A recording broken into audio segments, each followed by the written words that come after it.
Punjab Kesari TV देख रहे सभी दर्शकों का स्वागत है। दोस्तों, आज देश की राजनीति में एक बड़ी अमेंडमेंट हुई है। दिल्ली के मुख्यमंत्री अरविंद केजरीवाल ने अपने पद से इस्तीफा दे दिया है।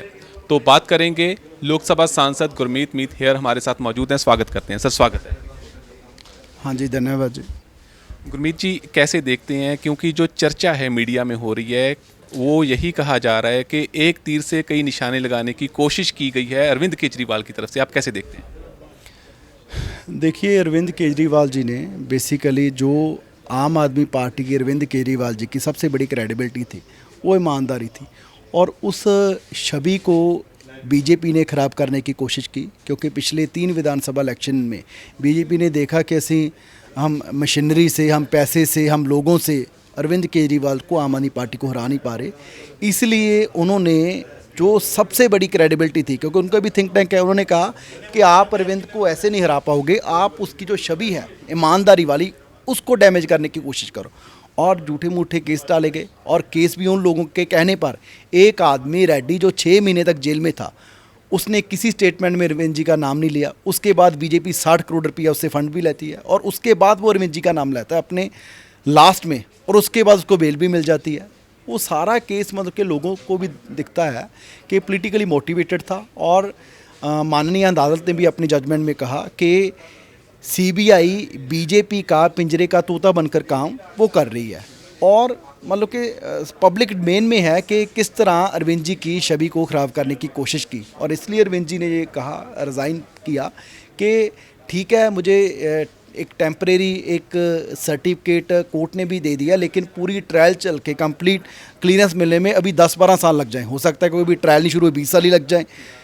इसलिए मैं उतना टाइम, क्योंकि मैं लोगों से निकलकर सीएम बना हूं, मैं उतना टाइम मुख्यमंत्री की कुर्सी पर नहीं बैठूंगा जितना टाइम दिल्ली के लोग मुझे सर्टिफिकेट नहीं देंगे कि अरविंद केजरीवाल ईमानदार है। कि मैं लोगों में जाऊंगा, अगर मैं ईमानदार हूं तो दिल्ली के लोग मुझे वोट दे दें, नहीं ना दें।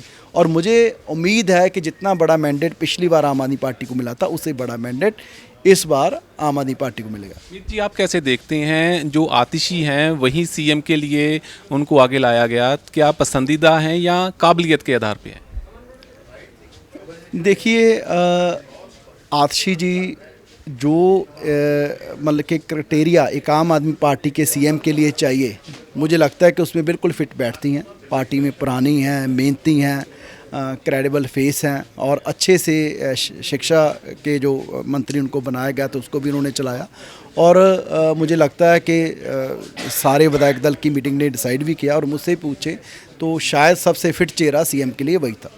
तो आप क्या मानते हैं कि ये सही जवाब है, या फिर इसके लिए कोई विधानसभा सेशन भी बुलाना पड़ेगा जहां पर विरोधी भी बैठे, विपक्ष भी बैठा हो, और आम आदमी पार्टी के सरकार भी बैठी हो, और वहां पर जवाब भी दिया जाए कि कैसे, जैसे आप इल्ज़ाम लगा रहे हैं कि केजरीवाल के कैरेक्टर को डैमेज करने की कोशिश की गई, क्या वहाँ पर भी जवाब दिया जाएगा कि इसी को जवाब माना जाए? विधानसभा में तो पहले भी कई बार चर्चा हो चुकी। अभी तो जब पूरे न्यूज़ में है, सारा दिन पब्लिक डोमेन में है, जज साहब की जजमेंट आ चुकी है, तो सारे लोग जानते हैं, पूरी दिल्ली और पूरे देश के लोग जानते हैं कि किस तरह अरविंद जी को, एक 3 बार के चुने हैं मुख्यमंत्री को, टॉर्चर किया गया। अपने स्टेट के गवर्नर तक को वो खत नहीं लिख सकते, चिट्ठी नहीं लिख सकते। उसके लिए भी कहा गया कि जी वार्निंग लेटर, कि आपकी घरवाली को भी मिलने नहीं दिया जाएगा अगर आपने दोबारा खत लिखा। मतलब कि 100 साल पहले भी जब भगत सिंह भी अपने साथियों के नाम, देश के युवा के नाम खत लिखते थे, वो भी अंग्रेज उन तक डिलीवर करते थे। और आज के टाइम देखिए कि उसके 100 साल बाद जब डेमोक्रेसी है, लोकतंत्र है, हमारे लोगों ने चुन के सरकार बनाई है, वो सरकार एक दिल्ली के चुने हुए मुख्यमंत्री को अपने स्टेट के गवर्नर को खत लिखने की परमिशन भी नहीं दे रहे। ये पूरी की पूरी तानाशाही है, और पूरी के पूरा पॉलिटिकली मोटिवेटेड केस है, और सिर्फ अरविंद जी की इमेज को डैमेज करने के लिए किया गया। अगर बात की जाए तो पहले जब सरकार के साथ एलजी का जो 36 का आंकड़ा रहा है, अभी आप क्या उम्मीद करते हो? देखिए, हम क्योंकि जितने भी एलजी रहे हैं वो सिर्फ और सिर्फ बीजेपी के कहने पर लगाया इसलिए जाता है। पहले इंटरव्यू ऐसी होती होगी कि बीजेपी, आम आदमी पार्टी की सरकार से कोऑपरेट नहीं करना, ज़्यादा से ज़्यादा तंग परेशान करना है। लेकिन फिर भी हमारी सरकार ने चाहे धरना प्रदर्शन करना पड़ा, लड़ाई लड़नी पड़ी, कोर्ट का सहारा लेना पड़ा, लेकिन दिल्ली के लोगों के काम नहीं रुके, चाहे वो शिक्षा को लेके हों, स्वास्थ्य को लेके हों, फ्री बिजली को लेके हों, है ना, और लगातार काम पहले भी किए और आने वाले समय में भी करेंगे।